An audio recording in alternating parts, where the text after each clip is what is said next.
Hello, hello, vamos continuar?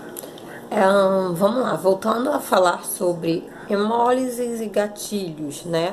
Nossa, tem tido muita pergunta sobre isso. Outra pergunta também que eu vou entrar depois no assunto é sobre herança genética. Então, em breve terá vídeos também sobre herança genética. Mais de vídeos porque eu já tenho vídeo gravado. Mas, enfim, vamos lá. Algumas mães estão perguntando a respeito dos gatilhos, né? Eu já respondi no vídeo anterior, falando sobre a questão das restrições, né? Das infecções e na questão do cheiro e tal, que foi uma dúvida que surgiu lá.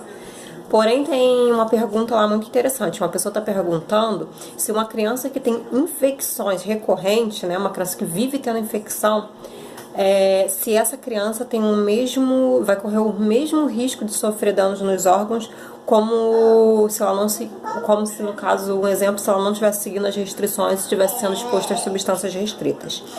Então, essa é uma outra questão que não dá para afirmar com certeza 100%, sabe? Eu não posso dizer para você 100% com certeza que se você expor o seu filho às substâncias restritas, com certeza ele vai ter os danos nos órgãos. Como eu não posso afirmar que se você não expor, com certeza ele não vai ter. A única certeza que a gente tem é que a prevenção da deficiência, o único tratamento é evitar, né? É a precaução. Então, se a gente sabe que corre o risco, para que eu vou arriscar? Isso falando das substâncias.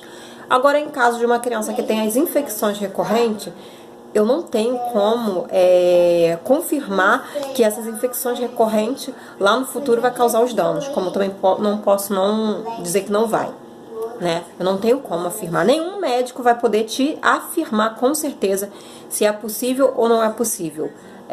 A criança sofreu danos por causa das infecções recorrentes. O que eu posso te dizer é na questão assim. Primeiro, eu avaliaria essa situação. Que infecções são essas, sabe? Tem criança que vive tendo infecção de garganta, de ouvido recorrente. Isso aí já traz uma suspeita para um levantamento de um diagnóstico, como uma amidalite, será que não é? Uma adenoide, né? Aí entra o caso de cirurgias e diminui durante todo o resto da vida o risco de infecções. Então tudo tem que ser avaliado a princípio. Primeiro você tem que saber que infecções são essas. Por que está tendo infecção recorrente? É sempre o mesmo tipo de infecção? Não é uma deficiência, uma imunodeficiência que não tem nada a ver com a deficiência de SSPD? Então primeiro a gente tem que combater a causa, porque a gente sabe que risco existe. A infecção, infelizmente, também é um dos gatilhos para a hemólise. O organismo já entrar num estado de infecção, ele já entra num estado de estresse oxidativo. Então, para chegar a hemolizar, pouco custa. E geralmente, quando se tem um estresse oxidativo, seja por infecção que for, a hemólise ela já tá ali, ó. Sabe? Ela pode não chegar a uma hemólise severa, precisar de uma transfusão de sangue, mas ela tá ali e tá sobrecarregando os órgãos. A única coisa que eu posso alegar é isso, que pode sim acontecer os danos futuros, seja pelas substâncias restritas, seja por infecção, seja qual for o gatilho.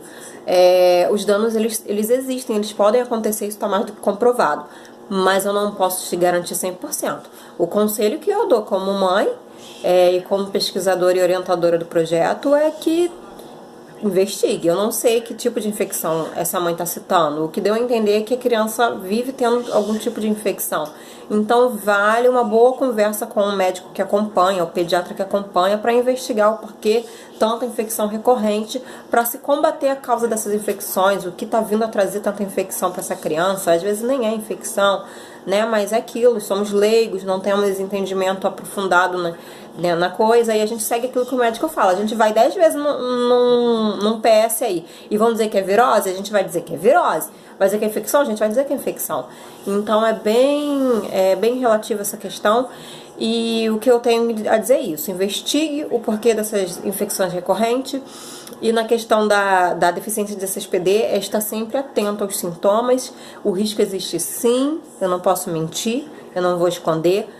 Mas também não precisa ficar neurótica, achando que tudo vai acontecer, porque não é bem assim. Cuida, zela pelas restrições, que é o melhor que a gente tem a fazer, e é o mínimo que a gente pode fazer. A questão das infecções recorrentes, converse com o médico mesmo e veja o motivo do porquê tanta infecção.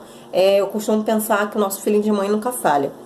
Se você, analisando, vê que essa criança ela tem infecções recorrentes, como eu tenho um filho que, além da deficiência de SSP dele, tem asma crônica e foi diagnosticado muito novo por muita insistência minha de investigar, porque pelo médico que acompanhava na época não teria investigado. Então, o meu filhinho de mãe dizia que estava errado. A criança todo mês entrava em crise de asma, todo mês ia para balão de oxigênio. O que que é isso? Até que foi investigado e foi descoberto que é uma asma crônica e tal. Isso serve para qualquer outro tipo de coisa que uma criança venha desenvolver, uma dermatite, qualquer coisa. A gente precisa investigar, ok?